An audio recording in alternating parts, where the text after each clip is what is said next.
Faithfully sharing value by interpreting great books from around the world.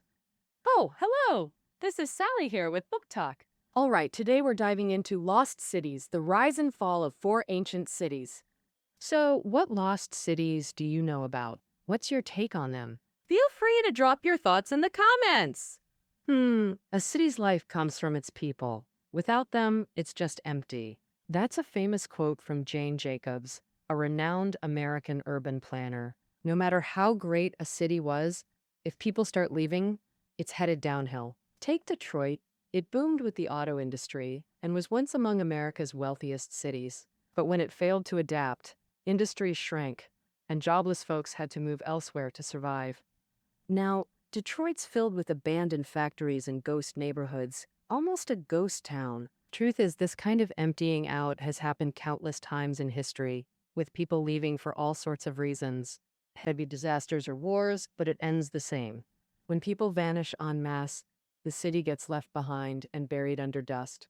Centuries later, archaeologists dig it up piece by piece to reconstruct life back then and figure out why it rose and fell. So, what lessons have they learned? Driven by curiosity, writer Annalee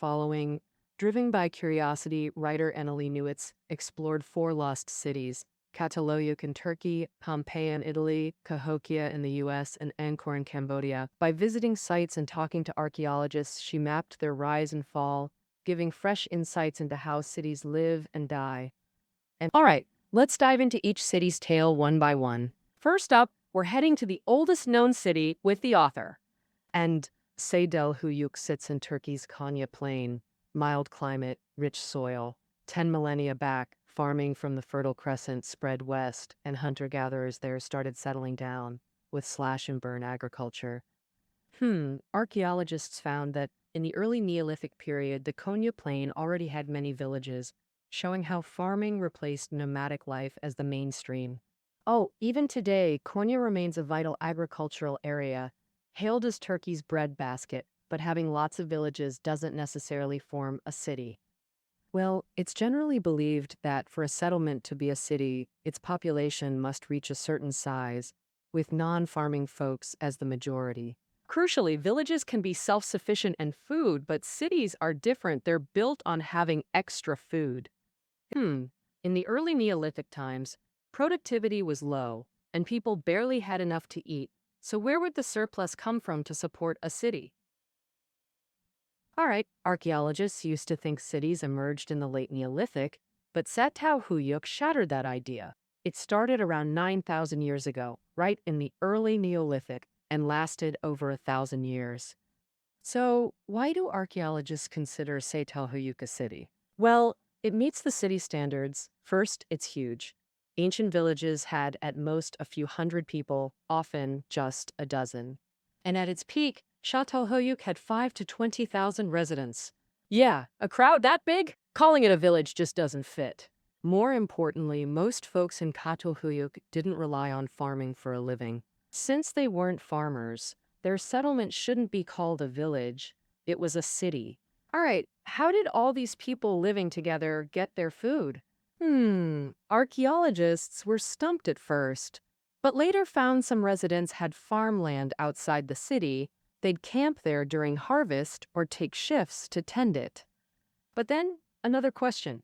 If it's so troublesome, why not just stay as a village? Why bother building a city? Could it be that cities have some special charm? Well, archaeologists aren't sure yet, but it makes sense that cities boost specialization, draw in trade, spawn all sorts of merchants and artisans, making life way better. Probably the folks farming outside were pros at it. They'd swap their crops for other goods. All in all, for the perks, many chose to ditch villages for cities. So, how'd they fare in town? Archaeologists dug up a female skeleton named Dido.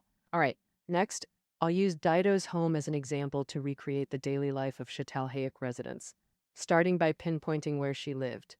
Çatalhöyük had east and west districts facing each other across a river, built on two hills. The east hill covers about 130,000 square meters. That's like 18 standard football fields. Whoa. The west hill is a bit smaller, and archaeologists confirmed that neither hill was naturally formed. The first settlers, built houses on the East Hill. Over time, as some houses got damaged or abandoned, people buried them with sand and constructed new ones on top. Layer by layer, this built up the East Hill. More houses piled up, making it taller, so many folks crossed the river to build, forming the West Hill. Dido's house was on the East Hill, not large, with mud bricks covering the floor and walls, then coated in white plaster, kind of like painting. Archaeologists counted 100 layers of that white plaster, guessing Dido had to redo it almost every month. The house also had deep red murals showing humans hunting wild boars and bulls. It's unclear if these murals meant anything special, but they made the place feel lively. There was a bed on the north side, big enough for 3 or 4 people, and a stove on the south, both clay-made. Dido probably cooked for her family each morning, then headed out for water, grains, goat's milk, fruits, and such. She also washed dishes, took out trash, tidied up, days filled with busy little tasks, pretty much like modern city folks. But 2 things would seem strange or even shocking to people today. First, archaeologists dug up remains of 3 adults and 1 child under the bed, plus skeletons of 2 infants and 1 toddler under the stove. Seems in Dido's mind families should stay together in life and death, no big deal. Dido was buried in her own house after death, so archaeologists could find her. But her home wasn't above ground. It was underground since people back then hadn't mastered civil engineering. So-called house building meant digging a hole in the ground and hollowing it out. This resembles the caves where ancient folks lived. The difference? Caves are natural, but Siteluyuk's houses were dug by hand and shaped neatly square. Oh, this shows that humans then could use fairly large tools. A big leap from the Paleolithic era. Houses were underground, so doors had to be on the roof. Dido climbed a ladder to enter or leave home. Outside was the street. Well, not planned, just formed by footsteps. Watch your step. Don't step on someone's door. Oh, that wasn't easy because houses were packed tight, doors close together, making streets super narrow. From above, the whole city looked like a giant honeycomb briquette. Imagine walking on that. Dido had several broken ribs on her left side. Archaeologists think she tripped while walking, got badly hurt, and lived with it ever after. Whenever lifting heavy things, she could only use her right side, wearing down her hip joint and deforming her right ankle and toes from pressure. Yeah, life in early Neolithic cities was pretty rough. But Dido lived past 40, almost a decade longer than average back then, so city life must have had more pros than cons. That's why more folks kept moving to Çatalhöyük. From 7,000 to 6,000 BCE, Çatalhöyük thrived, but people finally abandoned it. What happened? The answer? Climate change. Around 6,200 BCE, warming melted icebergs fast, pouring fresh water into oceans, disrupting thermohaline circulation. This froze seawater and dragged down global temps. Çatalhöyük's temperature dropped about 4 degrees Celsius, and rainfall plummeted. The cold, dry climate devastated farming and herding.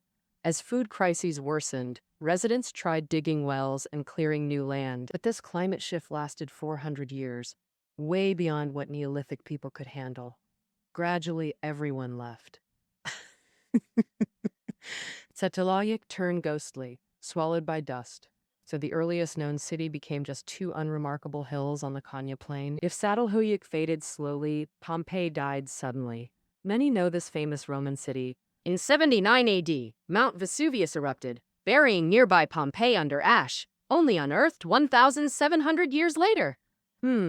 Buried under thick volcanic ash, the whole city stayed incredibly preserved, giving archaeologists a perfect model to study and recreate ancient Roman urban life. Over centuries, archaeologists made rich discoveries, and Pompeii earned its fame as a living fossil of Roman civilization. Here, I'll zoom in on Pompeii's public life. Earlier, we saw Çatalhöyük had job specializations and basic trade, maybe small shops, but no taverns, markets, theaters, or government structures. Roman cities were completely different. They were rushing. Compared to early Neolithic times, Roman cities upgraded both infrastructure and public vibrancy. A typical Roman city, centered around a forum, surrounded by temples, theaters, and amphitheaters. Streets branching from it teemed with shops, bathhouses, taverns, and brothels. Pompeii, exactly like that. Commerce thrived here. Public spaces buzzed day and night with laughter and chatter. Oh, compared to Setoloyuk folks, Pompeians were social butterflies with two activities standing out: bathing and dining out. First, public baths. Romans were famous for cleanliness, but bathing wasn't just about washing. For bathing? Roman bathhouses functioned like clubs. People soaked while discussing business and news. Pompeii's northeast had a massive bath complex covering a whole block with open-air pools, private rooms, plus gardens, eateries, and libraries. Today, that'd be a luxury club, clearly serving nobles and the wealthy. Now, dining out. Archaeologists counted over 160 taverns in Pompeii, astonishing, with just 12,000 residents.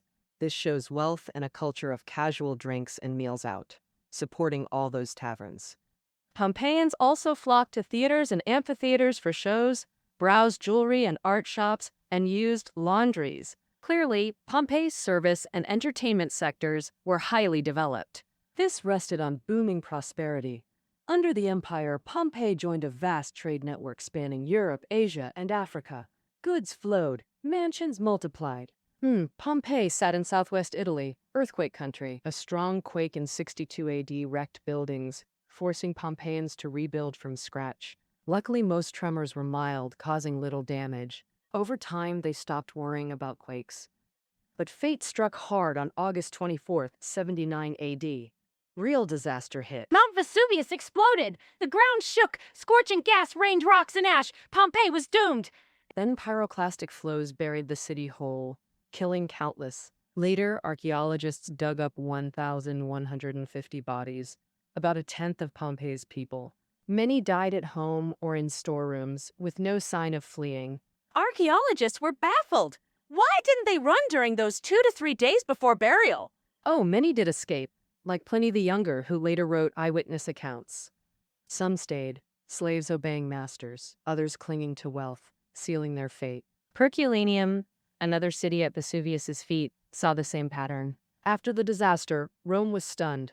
Emperor Titus rushed to Pompeii to lead relief. He resettled refugees in nearby towns, gave aid, and even tried rebuilding. But for Pompeii itself, after seeing the site, he gave up. It was impossible. Archaeologists explain the eruption killed thousands and left 6 meters of ash, suffocating the land. Soil couldn't absorb oxygen, turned acidic, nothing could grow. Facing this poisoned earth, even modern tech couldn't fix it, and another mystery puzzled historians. Such a national trauma, yet beyond Pliny's account, most witnesses stayed silent, no records. Why? The author believes it was self-preservation, a way to cope. When facing huge trauma, the most practical thing is to forget it and start fresh. Pompeii refugees were no different. They lost homes, loved ones, everything. With no choice, they buried the pain and pushed forward. Memories of Pompeii faded from public view, its vibrant public life buried too, waiting for archaeologists and historians to uncover it. Next up, another ancient city with rich yet totally different public life. Cahokia. Over 1,000 years ago, in today's Mississippi River Valley stood North America's largest city, possibly the region's only one. Cahokia had plazas, pyramid mounds, and woven residential zones. Actually, it covered more ground than Paris at the time. At its peak, 30,000 residents lived here. People traveled hundreds of miles to visit. But why? Look to the plazas and mounds. Cahokia had no shops or services. Its power came from religion. Cahokia's heart was a massive 200,000 square meters plaza, like 29 football fields. At its center stood a 30-meter pyramid mound with 3 stepped terraces, giant altars with ritual buildings. Surrounding neighborhoods copied this pattern, plaza plus smaller pyramid mounds. Archaeologists conclude Cahokia was built by priests, a city of faith. Public life here pulsed with religion. Grand ceremonies happened regularly. Priests would climb mounds to perform sacrifices and give sermons. Plazas hosted plays too, staging religious stories in ways people loved and understood. But what religion was this? Current research points to ancestor worship, fertility cults, and totems, a primal faith. The origins and identities of these monks are still a mystery. They didn't hold the power to sway life or death. Oh, they didn't set up any government or army, so they weren't your typical rulers. Instead, they drew folks in through devotion and religious authority, kind of a magnetic charm. Right.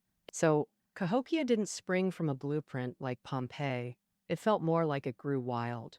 Now, you might be thinking, what did they eat? Oh, don't sweat it. Cahokia sat by the Mississippi. Water was plenty, fishing a breeze, and the riverbanks were rich soil for corn, beans, squash, fruits, you name it. Yeah, Cahokians could feed themselves just fine, no need for outside help. Plus, the monks were all about simple living. Followers came for spiritual growth, not parties. So Cahokia felt pure, just a few shops here and there, and it thrived from the 10th to 15th centuries, nearly 400 years. But like Çatalhöyük and Pompeii before it, Cahokia got abandoned. So what went down? Turns out those 400 boom years for Cahokia, the Mississippi was chill, hardly any big floods. But then it got moody, flooding a lot, pushing folks out. Worse, back then, science was rough, so floods felt like heaven's wrath, shaking their faith hard. And Cahokia, built on belief, once that crumbled, so did the city. By the time Europeans hit North America in the late 1400s, Cahokia was already ruins, plazas buried, mounds just hills, until archaeologists dug it up way later. So from Çatalhöyük, Pompeii, and Cahokia, nature played a huge role in ancient cities' fates. If nature turned nasty, even with efforts, folks had to face facts. But Angkor? That's a different story. Its fall was all about human mess-ups. Angkor was the heart of the Khmer Empire, Cambodia's powerhouse, sitting 240 kilometers northwest of Phnom Penh. From the 9th to 15th century, the Khmer Empire thrived for 6 centuries, ruling all Cambodia plus chunks of Laos, Vietnam, Thailand, Myanmar, and Malaysia, Southeast Asia's undisputed powerhouse. Today's Angkor? Oh, it's world famous for Angkor Wat, the largest temple complex on Earth. But for ages, beyond Zhou Dagwan's records of Cambodia, from China's Yuan dynasty, Angkor barely got mentioned. After the empire fell, Angkor seemed permanently erased from memory. Then, in 1861, French botanist Henri Mouhot pushed into Cambodian jungles, hunting rare plants, and suddenly saw this mirage: grand gates, palaces, temples, massive artificial lakes, exquisite sculptures everywhere. Everything screamed a glorious city once stood here. After 150-plus years of digging and research, archaeologists now understand Angkor deeply. In the early 9th century, the Khmer people, ancestors of modern Cambodians, founded their kingdom, capital at Rolos. But Rolos sat too low. Monsoon season went constant flooding. So King Jayavarman II moved the capital 30 kilometers northeast to higher ground. Thus, Angkor was born. Sure, it helped with floods, but now came the water crisis. Cambodia's climate made drinking water a nightmare. May to October. Monsoons. Southwest winds dump rain from the Gulf of Thailand and Indian Ocean. Rivers swell. Angkor's high elevation kept it dry even when surrounded. But November onward, dry season. Northeast winds from the Himalayas roar in with tropical storms, brutal heat and drought. This lasted over 4 months, until monsoons returned. Rivers dried up, wells went empty, leaving residents desperate for water. So, Khmer kings engineered a solution. Dug massive reservoirs like East Baray and West Baray, plus thousands of small ponds, all linked by canals, a complete water network. Angkor's system adapted to seasons, draining floods in monsoons, storing water for drinking and farming in droughts, keeping the city running year-round. As the Khmer kingdom expanded, Angkor grew bigger and bigger. By the time Zhou Dagwan diplomat visited, Angkor had 1 million residents, rivaling Dadu Beijing in scale. Zhu described exquisite walls, dazzling palaces, intricate sculptures, plus shops, hospitals, schools, with water systems being most impressive. Research shows this was humanity's largest pre-industrial hydraulic system. Take West Baray. 8 kilometers long, 2.1 kilometers wide, holding 57 million cubic meters, like 23,000 Olympic pools. Of course, this relied on slave labor. Much like Angkor Wat's construction, Buddhist Khmer kings mobilized masses to build Angkor Wat, history's largest temple complex. Oh, many grand projects through history were built on slavery, but even greatness has limits. Pushed too far and systems collapse from within. Angkor couldn't escape this fate. As populations ballooned, the city sprawled. Water systems grew too complex. Clogged pipes, silted canals, re-roaded rivers, kings threw more labor at endless problems. Maintaining it drained Khmer resources, emptying the kingdom's coffers. With finances strained, kings couldn't sustain the system. Letting it rot, by the late 14th century, Angkor was crumbling, a shadow of its glory. In 1431, Siamese forces from modern Thailand sacked Angkor. Khmer rulers fled to Phnom Penh, abandoning the city. But archaeologists note, nobles left first. Many commoners stayed, having nowhere to go. Thus, Angkor's fall was slow, not sudden. From mid-15th to mid-16th century, over 100 years, buildings crumbled, people drifted away, until the city vanished into jungle. All right, that brings us to the 4 lost ancient cities. We've covered Çatalhöyük in Turkey, Pompeii in Italy, Cahokia in the US, and Angkor in Cambodia. Some fell to environmental disasters, others to human factors. Even though humans build cities, our control is fragile and tied to all sorts of constraints. Over history's long sweep, countless cities have risen and countless have fallen. So, after hearing this, what's your take on cities rising and falling and the push and pull between people and cities? Feel free to share your thoughts in the comments. Okay, that's Lost Cities, the life and death of 4 ancient civilizations. Well, that wraps up our dive into this book. Notes are below the audio. Catch you next time.